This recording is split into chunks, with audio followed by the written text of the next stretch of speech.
السلام علیکم برادران و خواهران عزیز. امروز من خودم خواستم برای شما سوره شمس را یعنی آفتاب به شما ترجمه نمایم. با دقت گوش کنید و لایک و پادپیسک را فراموش نکنید. سوره شمس آفتاب. به نام خدای بخشنده مهربان.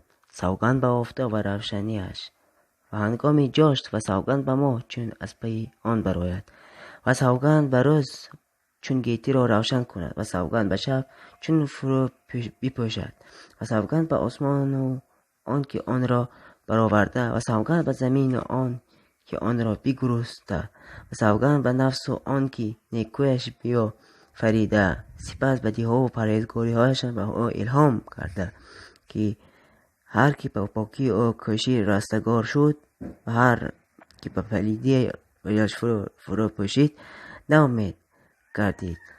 قوم ثمود از روی سرکشیش تکذیب کردند. آنگاه که شریک دریایشان برخاست، پیامبر خدا بر آنها گفت که ماده شتر خدا را به آب شیر خورش وامی گذارد. تکذیبش کردند و شتر را پی کردند. پس پروردگارشان به سبب گناههایشان بر سر آنها عذاب آورد و به خاک یکسان کرد و او از سرانجام آبی برادران و خواهران، این بود سوره شمس. لایک و پادپیسک را فراموش نکنید. انشاءالله ما شما را ناامید نمیسازیم و سوره های قرآن کریم را به شما ترجمه میکنیم. خیر در پناه